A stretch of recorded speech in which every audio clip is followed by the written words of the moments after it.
श्री सद्गुरु महाराज की जय। पुस्तक दिव्य कथा सुंदर दृष्टांत। लेखक स्वामी नरेशानंद जी। लक्ष्मी ने त्याग दिया। एक बार इंद्र दानवराज बलि के पास बैठे थे। उन्होंने देखा कि एक देवी बलि का साथ छोड़कर जा रही है। इंद्र ने कुतूहलवश पूछ लिया, देवी तुम कौन हो? देवी बोली, देवेंद्र मैं लक्ष्मी हूँ। मैं अब बलि के पास नहीं रह सकती, इसलिए इन्हें छोड़कर जा रही हूँ। इंद्र ने कहा, सुंदरी तुम काफी समय से बलि के पास थी, अब इन्हें छोड़ने का कारण क्या है?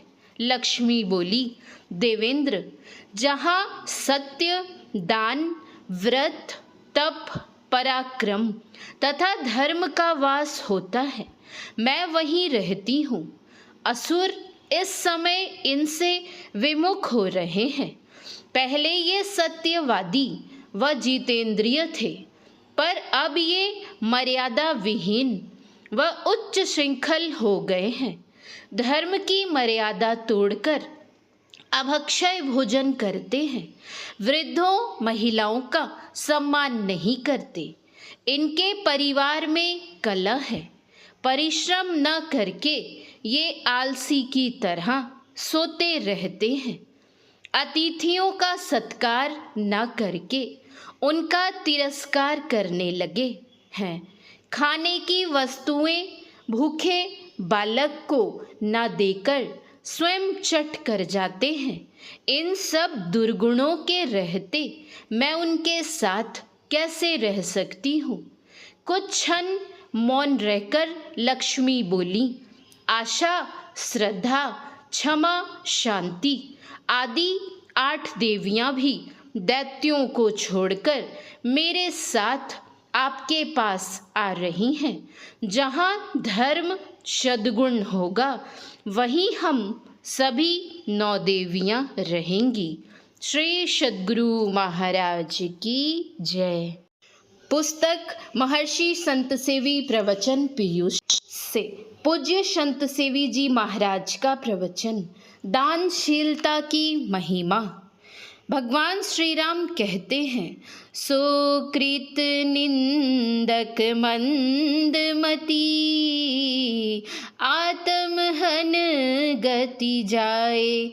ऐसा कृतघ्न और नीच बुद्धि का व्यक्ति आत्महिंसक की गति को पाता है। एक लघु कथा कहकर मैं अपना प्रवचन में विराम देना चाहूँगा। एक बार देव और दानव के बीच युद्ध हुआ। देवता की विजय हुई। मानव तो देवोपासी होते ही हैं। उन्हें देवताओं की विजय से बड़ी प्रसन्नता हुई। इस उपलक्ष्य में उन्होंने भंडारे का आयोजन किया, जिसमें देव और दानव दोनों को निमंत्रण दिया गया। दोनों नियत समय पर भंडारे में उपस्थित हुए।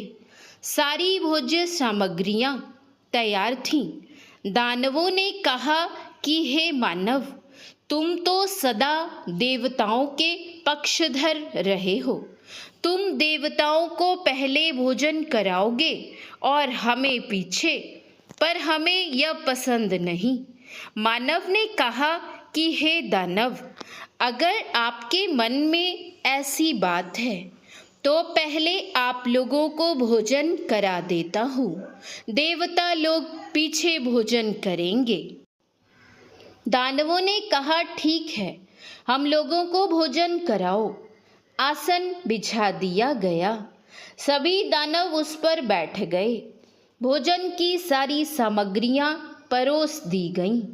अब वे लोग भोजन आरंभ करना ही चाह रहे थे कि भंडारा के आयोजक ने कहा, हे दानवगण सुनिए, आज मैंने एक संकल्प लिया है कि मैं जिनको जिनको भोजन कराऊंगा उन सबों के हाथ में 1 गज की पतली लकड़ी बत्ती बांधूंगा।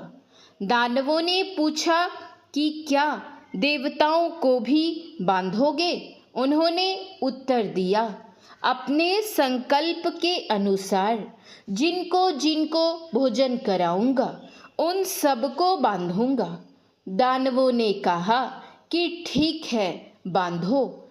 दानवों के हाथ में 1 गज की लकड़ी बांध दी गई। सामग्रियां परोसी हुई थीं।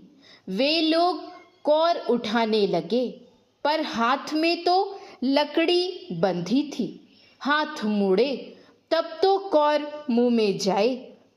जितनी सामग्रियां थी सब पीछे चली गईं। पत्ता खाली हो गया। फिर दूसरा परोस दिया गया। फिर वही हालत। किसी के मुंह में 1 कौर तक नहीं गया। मानव ने कहा, हे दानव, आधा घंटा से अधिक समय हो गया। देवता लोग भूखे हैं, उनको भी भोजन कराना है। यह सुनकर सब के सब भूखे उठ गए।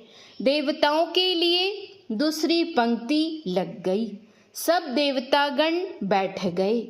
उनमें से एक देवता ने कहा, सुनिए, जिस समय समुद्र मंथन हुआ था उस समय अमृत का घड़ा निकला था।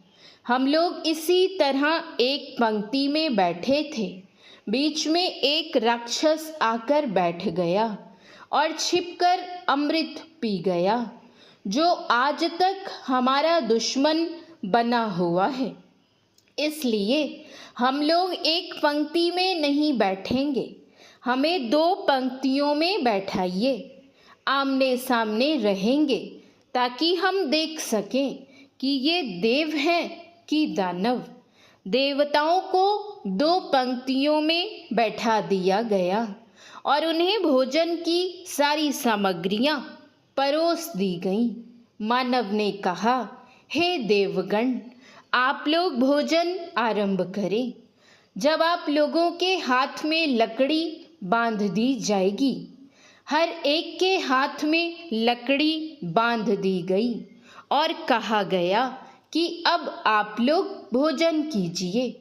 देवता लोग आमने सामने बैठे थे ही स्वयं अपने मुंह में कौर डालने का प्रयास न कर सामने वाले को खिलाने लगे।